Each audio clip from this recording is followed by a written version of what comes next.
So this is about Walter Benjamin and his theory of new media. Specifically, I want to talk about his classic essay, The Work of Art in the Age of Mechanical Reproduction, or as it is titled in the original German, Das Kunstwerk im Zeitalter seiner technischen Reproduzierbarkeit. It was written in 1935 in Paris, so that's nearly 90 years ago. And it's a path-breaking and highly influential essay. And if not the first, then at least one of the first theories of new media. I'm specifically interested in it because I think it's probably even more relevant today than almost a century ago. And moreover, I think the ideas that Benjamin expresses there are also more obvious today than they were in the 1930s. The essay can rightly be called an avant-gardist essay, and it can be called avant-gardist for four reasons.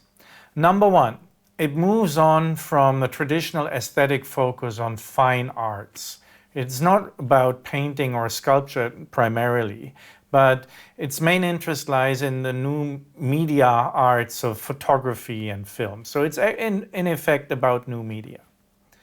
Then secondly, and I quote here, Benjamin wants to brush aside a number of outmoded concepts such as creativity and genius, eternal value, and mystery. So here he very radically abolishes the traditional, what we could call idealist focus on beauty, or an elitist focus on genius, or a religious or pseudo-religious focus on eternal value.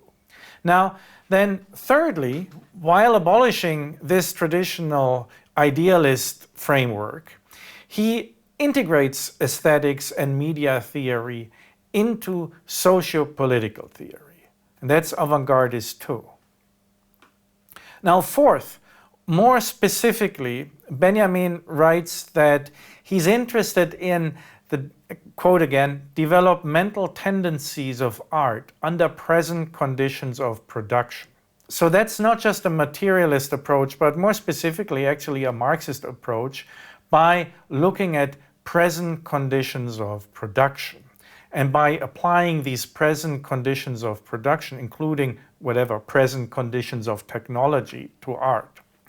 Now, importantly, unlike a crude so-called cultural Marxism, as we find it some way nowadays, Benjamin is not interested in anything like identity politics, and specifically not in any simplistic oppressor-oppressed binary. Instead, he critically, again in his own words, assesses the revolutionary demands in the politics of art.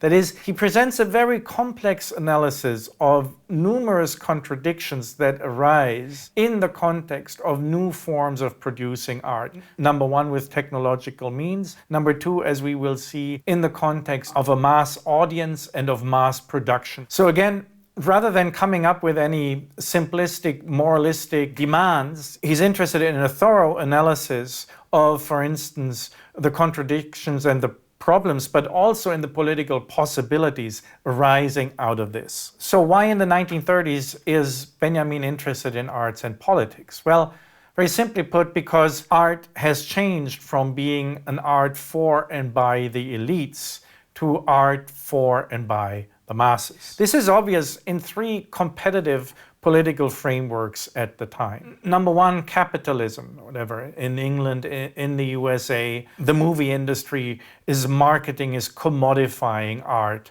and making a mass product out of it. Secondly, in Germany, and that's obviously Benjamin's background, he was actually fleeing the Nazis already at that time. The Nazis had taken power in 1933. Fascism also uses art in order to manipulate the masses, in order to enrage the masses, in order to entertain the masses, in order to mobilize the masses. And then thirdly, also in communist Russia and the Soviet Union, which had been established for nearly 20 years at the time when the essay was written, or 18 years. Also, art is being revolutionized, and the idea is that a new communist art of the masses can be an essential element of the new communist society. So Benjamin's analysis of art is very much based, number one, on trying to understand how it is being commodified in capitalism. It's based on Benjamin's fear of how art might be utilized in fascism. And it's also based on a certain hope of what art can be in communism. A hope, by the way, I should add, that remained clearly unfulfilled. Benjamin's focus is on art under conditions of technological reproduction. And therefore his focus shifts from the traditional fine arts to film and photography. A key theoretical insight by Benjamin is that this switch to mechanically reproduced art moves art out of the sphere of authenticity. So with this switch, actually Benjamin foreshadows a number of later developments in 20th century media theory. By focusing on art in the new media, somehow Benjamin already connects with McLuhan's later very basic insight: the medium is the message. He shifts very much to an analysis of the medium as such. Then secondly, he also becomes very much aware that art is now, even without using this term, a spectacle, as De Boer will later say. And then thirdly, he also very much expresses an awareness of art in media being used for simulating a sort of hyper-reality in Baudrillard's terms. And finally, we can also see how art is used in the service of branding, of profile creation. And I will point to all these four aspects while taking a closer look at the essay itself. Benjamin very accurately notices that the rise of the new media brings about a certain, as he calls it, loss of aura and an end of authenticity. Let's see what he writes. He says, "The here and now of the original defines the concept of authenticity. The whole sphere of authenticity is outside of technical, and of course not only technical, reproducibility." And then he says, from a photographic negative, for example, one can make any number of prints. To ask for the authentic print makes no sense. So very clearly, photography and film are example of an art of simulacra, as Baudrillard will later say. Artworks are copies without originals. Therefore, a core aspect that characterized the work of art is lost, namely the authentic substantiality of the work of art. And Benjamin clearly says that one might subsume the eliminated element in the term aura. So clearly, traditional, religious icons or portraits, paintings of aristocrats are now being replaced, for instance, by photographs or by movies. Importantly, for Benjamin, this is not necessarily a bad thing. There is no authenticity nostalgia in Benjamin. Instead, he views the loss of the aura as a sort of catharsis. He writes that in contemporary mass movements, their most powerful agent is the film. And its social significance, he says, is inconceivable without its cathartic aspect, that is, the liquidation of the traditional value of the cultural heritage. So for him, the loss of aura, the loss of authenticity, is cathartic in the sense that it liberates and democratizes art. It takes art out of the hands of the elites and makes it accessible to the people, to the masses. And again, for him, that's a cathartic effect. This cathartic or emancipatory effect also takes art out of the sphere of religion, out of the sphere of ritual. Benjamin writes, "For the first time in world history, mechanical reproduction emancipates the work of art from its parasitical dependence on ritual. In film and photography," he says, "the criterion of authenticity ceases to be applicable to artistic production.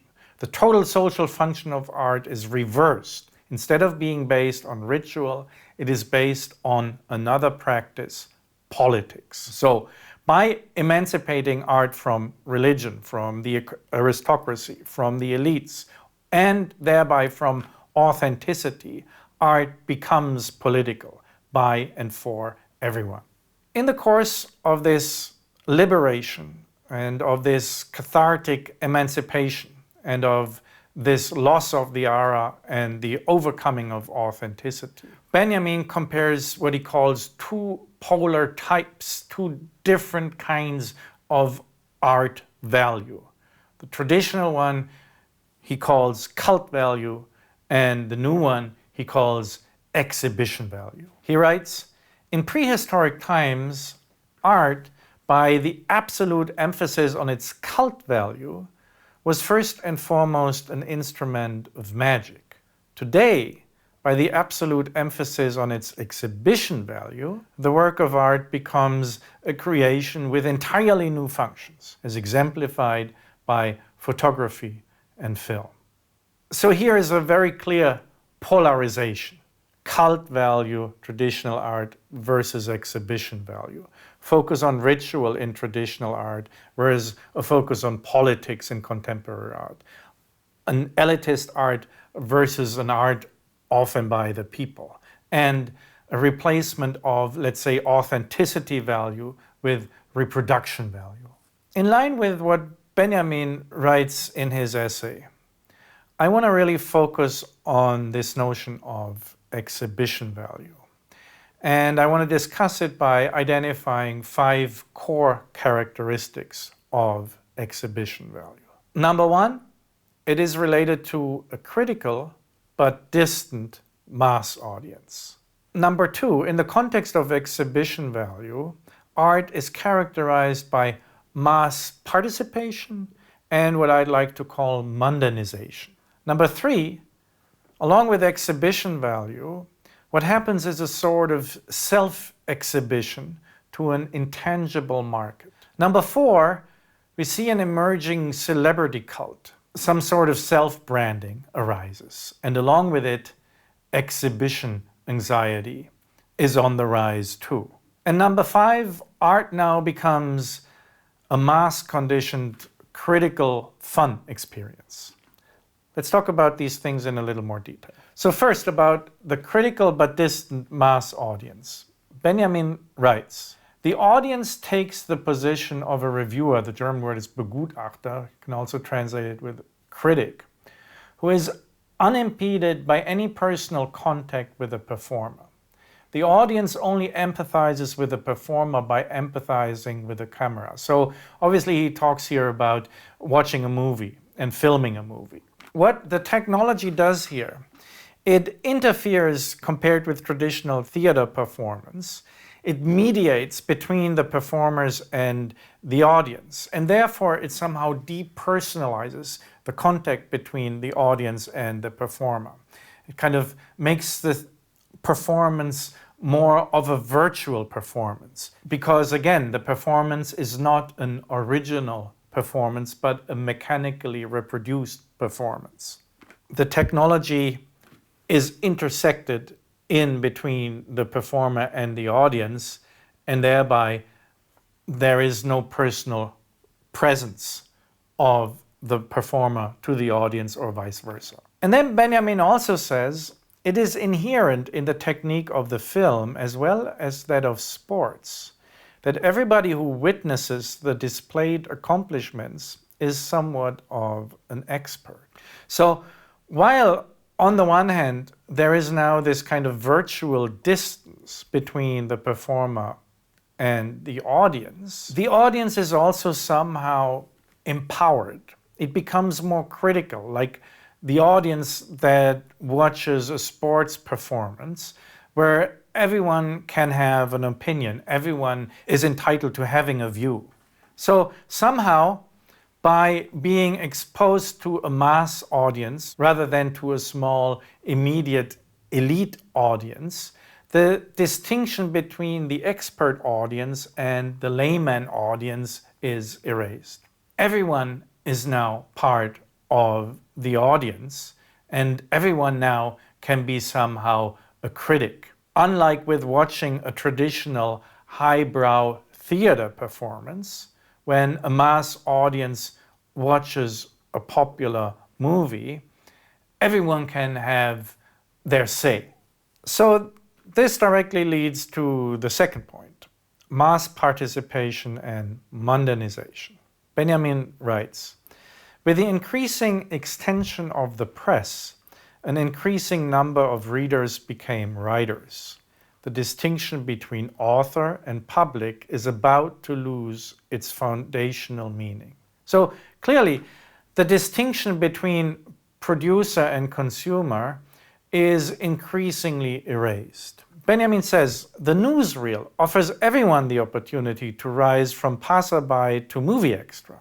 In this way, anyone might even find themselves part of a work of art, right? We have these movies which are not only watched by the masses, but where also the masses perform. And instead of just having a few actors, now major movie productions have thousands or maybe even tens of thousands of extras and thereby of actors. Everyone can participate. Art becomes much more participatory. The distinction between performer and the audience is challenged by audience and participants, so to speak, increasingly changing their roles in a dynamic way. Benjamin also observes, with regard to communist cinema of the Soviet Union, he says, some of the players who we meet in Russian films are not actors in our sense, but people who portray themselves, and primarily in their own work process. So referring, for instance, here to socialist realist movies. So the profane, the common, the mundane activity becomes increasingly the main theme of artistic reproduction. Everyday life is now presented in the context of new media artworks. In connection with this, presentation becomes a form of self-exhibition to an intangible market. Benjamin writes, in film, what matters is not so much that the actor performs someone else before a live audience, but much more that he or she performs him or herself before the camera. And he adds, never for a moment do the screen actors cease to be conscious of this fact. They face the public, the consumers who constitute the market. This market where they offer not only their labor, but also their whole self, heart, and soul is intangible. So in movies, what Benjamin says, instead of whatever playing King Lear, actors perform as actors themselves. Somehow a Johnny Depp in a movie represents first and foremost the actor Johnny Depp. They constantly exhibit themselves and are hoping for validation from the anonymous masses. They exhibit themselves, their own, as Benjamin says, self, heart, and soul, to an anonymous mass audience. This clearly leads, fourthly, to a celebrity cult, self-branding, and, as Benjamin diagnoses it, a form of exhibition anxiety. He says that a sort of new anxiety grips the actor before the camera. And he continues by saying the film responds to the shriveling of the aura with an artificial buildup of a personality outside the studio. The celebrity cult, fostered by the money of the film industry, preserves only that part of the magic of personal identity, Zauber der Persönlichkeit in German, which consists in the hocus pocus, fauler Zauber in German, of its commodification, its Warencharakter. So the film industry, as we can say today, brands actors as celebrities in order to market them to a mass audience, to sell them basically as a commodity. And the actors participate in this in a process of self-commodification and self-branding. And that, Benjamin says, produces a new anxiety, an anxiety of maybe not succeeding, maybe not being able to sell oneself well. Instead of the traditional aura of the artwork and the artist, which was somehow magical. Now, again, Benjamin says we have the hocus pocus, the fake magic that is produced in the context of marketing. Importantly, this model of the celebrity now becomes common, it becomes universal. Everyone can somehow be an artist, and everyone is somehow a critic. So everyone can relate to themselves and to others in the mode of the celebrity. The fifth and last characteristic Benjamin mentions in relation to exhibition value is what I would call a mass-conditioned critical fun experience. And I think that's a very interesting observation by Benjamin. Again, he writes, mechanical reproduction of art changes the reaction of the masses toward art. The reactionary attitude toward a Picasso painting changes into the progressive reaction toward a Chaplin movie. The progressive reaction is characterized by the fusion of the fun of watching and experiencing with the attitude of the expert critic. In the movie theater, the critical and the fun-loving attitudes of the audience coincide. So we're not just critics, at the same time, we're also customers who want to be entertained. So this fusion of the critic and the customer who wants to be entertained produces an interesting behavioral and psychological effect. Benjamin writes, the decisive factor is, in the movie theater, the individual reactions that taken together constitute the mass reaction of the audience are conditioned in advance by the massification in which they immediately result. What Benjamin describes here are very common mass reactions, let's say in a movie theater, where a lot of people laugh at the same time. Basically, everyone laughs at the same time. And he says that this mass laughter is an effect of everyone basically anticipating that this is the time to laugh. So you anticipate the mass reaction and then produce this very mass reaction. It's similar, whatever, to a comedian coming on stage, whatever, a stand-up comedian, right? And the stand-up comedian hasn't really said anything, and already the audience laughs. So basically, everyone laughs because everyone expects everyone else to be laughing. Or everyone applauds because everyone expects everyone else to be applauding. Or maybe even everyone is offended because everyone expects everyone else to be offended. I would call this a kind of a shift from awe to awesome. The traditional artwork in the context of cult value was received with awe, and you would basically be speechless in front of it. Now, the mass audience finds things awesome and expresses this, for instance, in laughter or in applause, that is produced in the context of a rather complex psychological and behavioral mass phenomenon, having to do with exhibition and exhibition value, and reflecting the fusion of the critical audience and the fun-loving customer. So in 1935, Benjamin was outlining that exhibition value characterizes new media art. I think now in 2022, it's very obvious that precisely these characteristics also apply to contemporary social media and probably apply in a much larger scale. Number one, on this YouTube channel, we have a critical but distant mass audience. Number two, there is mass participation.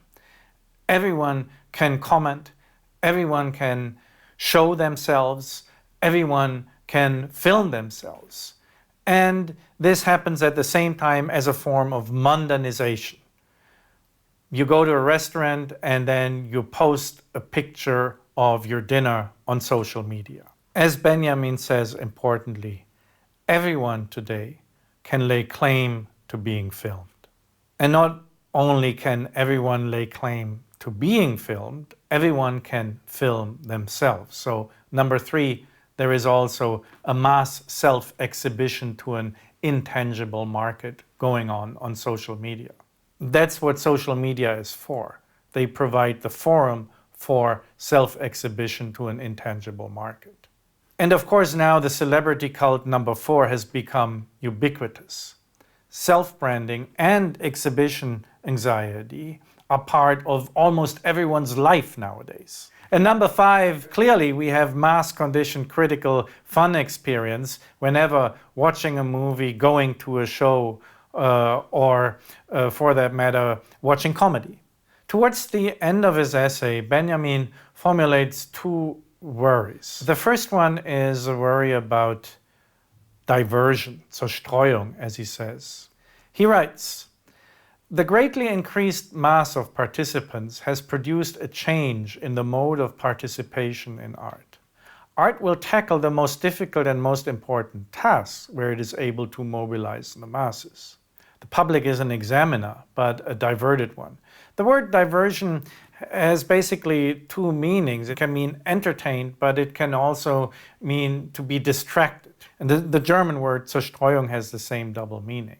The first worry that Benjamin expresses here is that instead of bringing about an actual mobilization of the masses, instead of making the masses politically active and allowing them to express themselves, it may simply divert them.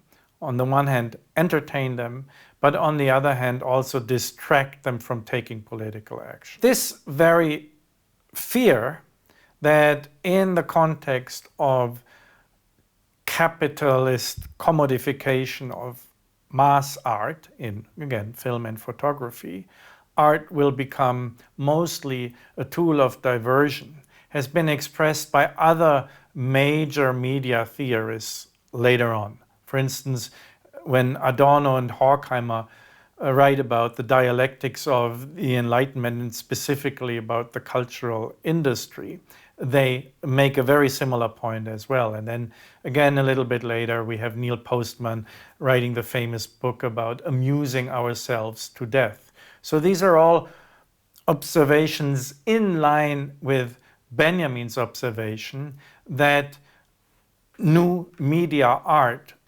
can function as a tool of diversion rather than a tool of mobilization. This brings us to the second worry by Benjamin, namely that fascism abuses art for its own purposes. Of course, the essay was written when fascism and communism clashed violently. From the perspective of communism, art can be used to mobilize the masses. And in Benjamin's terms, communism therefore stands for politicizing art. To the contrary, Benjamin is afraid, fascism uses art to aestheticize politics and thereby to delude the masses. He writes, "Fascism desires to give the masses a chance to express themselves. Humankind's self-alienation has reached such a degree that it experiences its own destruction as an aesthetic pleasure of the first order. This is the aestheticization of politics that fascism engages in." So fascism basically uses art, for instance in film, but also with mass events, in order to delude the masses and to fanatize the masses, to create a sort of fanatic, orgiastic spectacle of self-destruction and a celebration of violence. So Benjamin worried if communism can respond to this by politicizing art. Can communism succeed in making art, film, photography, a means of free and creative mass self-expression? I think it's fair to say that communism did not succeed in this endeavor. Looking back on Benjamin's theory from a contemporary perspective, we can probably say that the new media were neither bringing about a communist utopia, and also the fascist appropriation of art has had its time, and although it's been catastrophic, it's a thing of history. Instead, today, new media and within new media art often serves what I would call the age of prophylicity. It enables profile curation, both on an individual level as well as on a collective level. It is addressed to a general peer, and it enables social validation feedback loops. On the social media market, we mutually curate, speaking with Benjamin, not only our labor, but also our whole self, our heart and soul. So it seems quite obvious that today art neither functions in the context of communism nor of fascism, but in most cases in the context of capitalism. It seems that Benjamin was very correct in pointing out that the emergence of this new kind of art signals the end of the age of authenticity. It seems clear to me that we've moved on from the age of authenticity to an age of prophylicity. And I think that Benjamin's analysis of the politics and the psychology of photography and film in the 1930s is actually an early description of this transition from authenticity to prophylicity. And the shift from cult value to exhibition value that he described is central to this shift. Exhibition value has become a central concern, not just in art, but in producing and marketing in the economy, and importantly also in creating one's notion of personal identity, of who oneself is and who others are. A final thing, this video was more educational than entertaining, and it was dedicated to introducing Walter Benjamin's media theory and a discussion of its historical influence and relevance. We wonder if you'd be interested in something like a lecture series or some sort of course on the history of media theory, and what kind of format such a course could take on.